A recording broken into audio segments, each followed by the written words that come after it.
जब जर्नलिस्ट इतना बड़ा हो जाए, मतलब आप जितना बड़ा तो हो ही जाए कि लोग उसे सड़क पे पहचानने लगे हैं और उसके ओपिनियन सुनने के लिए लोग बड़े चाव से पॉडकास्ट देखें, इंटरव्यू देखें, ट्विटर पे नज़र रखें, तो ऐसे जर्नलिस्ट के लिए कितनी मुश्किलें खड़ी हो जाती हैं धीरे धीरे करियर में? मतलब वो ओपिनियन देते हुए थोड़ा सा कॉन्शियस रहता है क्या वो खबर से बड़ा हो जाता है तो कितनी मुश्किलें आती हैं? देखिए, एक और ये मैं इतना ही कहूँगा, मैंने पत्रकारिता 1988 में शुरू की, जहाँ बाईलाइन मिलती थी बाय स्टाफ रिपोर्टर। टीवी भी नहीं था, इंटरनेट भी नहीं था, कंप्यूटर भी नहीं था, मोबाइल भी नहीं था। हम पत्रकार इस वजह से नहीं बन गए कि हमारा फेम बनेगा, हम फेमस बन जाएंगे। एक दो बार जब बाईलाइन मिलती थी खुश थे उसी से। ज़माना बदल गया, हम वहीं के वहीं रह गए हैं। आज आपके साथ पॉडकास्ट कर रहे हैं, किसी के साथ मैंने अभी एक इंटरव्यू किया टीवी के लिए, फिर लल्लन टॉप पे कोई शो किया, वो चलता रहता है। अब कोई रास्ते पर आपको प्रॉब्लम क्या हुई है कि आप 6 घंटे का एनालिसिस करें बिहार के चुनाव में, या 6 से ज़्यादा उस दिन जिस दिन काउंटिंग थी, लेकिन लोग क्या याद करते हैं? हीरो से जीरो आपने प्रशांत किशोर को क्यों कहा? अब ये फंस गए हम।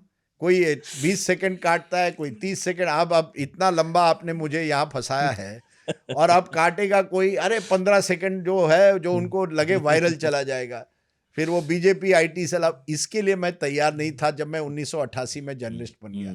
अगर आज आप मुझे कहे जर्नलिस्ट, मैं नहीं कहूँगा बॉस, मैं कुछ और करूँगा। सही में? अरे नहीं, ये सब नहीं करना। इसके अलावा कोई वकील बनता, कुछ अपनी ज़िंदगी पैसे भी ज़्यादा बनाता, मुझे लगता है मेरी वकालत भी अच्छी होती, मैं ट्रेन भी था वकील बनने के लिए। लेकिन यहाँ क्या, ट्विटर पे किसी ने कुछ लिख दिया, आपको ना वो आदमी आपको जानता है ना आपके पर्सनल लाइफ में है, लेकिन कुछ भी कह सकता है आपके बारे में, आप कुछ नहीं कर सकते। कोई फेसबुक पर कह देगा, कोई इंस्टा पे कह देगा, और ये लगातार होता है। ये मेंटल हेल्थ नहीं प्रभावित करता? बिल्कुल कर रहा है। देखिए मेरी हालत क्या हो गई है, बाल कैसे पक गए। मतलब बाल पकने की तो उम्र है आपकी, लेकिन नहीं, बाल पकने क्यों नहीं, बाल काले। मेरे कुछ स्कूल के दोस्त हैं, उनके बाल बिल्कुल काले। काले मैं कहता यही मुसीबत है, स्ट्रेस लेते हैं।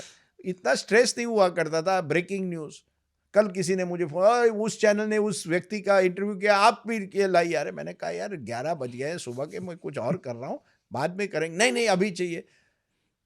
एक ठहराव जो होता है, गुलजार साहब ने बड़ा अच्छा वर्ड मुझे एक बार कहा। मैंने उनको पूछा एक बार कि आपने इतनी बढ़िया फिल्में की 70 के दशक में, एक के बाद एक हिट, कहाँ से इतनी एनर्जी आएगी? उसने कहा जिंदगी में ठहराव थी। फिर उन्होंने मोबाइल देखा, ये मोबाइल नहीं था। आज क्या मैं बार बार देख रहा, अरे व्हाट्सएप किसी ने मुझे भेजा कि नहीं भेजा तो क्यों नहीं भेजा। आपकी बात ज्यादा लोगों तक इसी दौर में पहुंच रही है ना, ज्यादा लोगों तक। आप कुछ भी लिखते हैं ट्विटर पे, देखिए, मैं तो देखता हूँ क्या एंगेजमेंट है आपका। नहीं, एंगेजमेंट से कुछ नहीं होता। एंगेजमेंट से ना ही मुझे ज्यादा पैसे मिलते हैं, गालियां मिलती है। आप पैसे के लिए आए थे पत्रकारिता में? नहीं बिल्कुल नहीं। फिर बिल्कुल नहीं। पर देखिए, अगर आप कह रहे हैं कि एंगेजमेंट है, तो एंगेजमेंट का कुछ तो फायदा होना चाहिए। लोग बात सुनते हैं सर। अरे सुनते हैं, गालियां देते हैं, उसमें क्या है? और मेरे पहले भी देते होंगे, मन में देते होंगे, अब कम से कम आपको पता तो चलता है गाली मिल रही है। नहीं, देखिए मेरा साफ है, ये प्रोफेशन मेरे लिए एक जिंदगी भर का एक प्रयास रहा है। मुझे बहुत आनंद आया है कि मैंने इतने लोगों को इंटरव्यू किया है, मिले हैं इतने लोग। आप जैसे यंग लोग हैं जो अच्छे पॉडकास्ट कर रहे हैं। मुझे खुशी है कि ये प्रोफेशन एक तरह से अलग अलग दिशाओं में जा रहा है।